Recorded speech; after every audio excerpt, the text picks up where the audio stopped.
Hello viewers, বেশ অনেক মাস ধরেই ভাবছিলাম একটা ফোন কিনবো, কিন্তু তেমনভাবে কোনো সেভিংস না থাকায় আর কেনাই হচ্ছিল না। তারপরে সব মেটার পর প্ল্যান করলাম এবার তো আমি কিনেই ছাড়বো।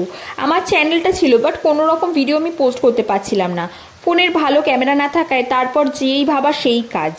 দেখো আজ বাইরে কত বৃষ্টি হচ্ছে, আর আমরা চলে গেছিলাম ফোন কিনতে শাওমির একটা শোরুমে।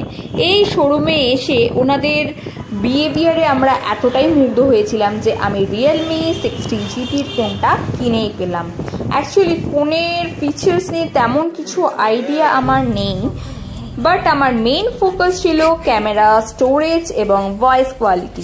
বাস, তো আমার ভাই এবং আমার যে ফ্রেন্ড আমার সাথে ছিল তারাই আমাকে অনেকটা হেল্প করলো এই ফোনটা কিনতে।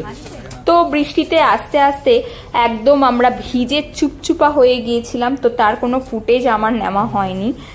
বাড়ি এসে দেখলাম গরম গরম ভাত আর 2 রকমের ইলিশ মাছ। বর্ষার দুপুরবেলা এরকম ধরনের পেট পুজো না করলেই নয়। তারপর একটা লম্বা ঘুম দিয়ে নিলাম। ঘুম থেকে উঠেই 1 কাপ গরম গরম কফি খেয়ে নিলাম, মাথাটা একদম রিফ্রেশ লাগছিল। তারপর ফোনটাকে নিয়ে একটু বসে পড়লাম, ঘাটাঘাটি করতে করতে মায়ের কিছু ভিডিও বানাচ্ছিলাম স্ন্যাপচ্যাটে। মা খুব রেগে যাচ্ছিল এবং আমাকে উল্টোপাল্টা কথা বলছিল। সবসময় আমি এই জিনিসগুলোকে এন্টারটেইন করতে থাকি।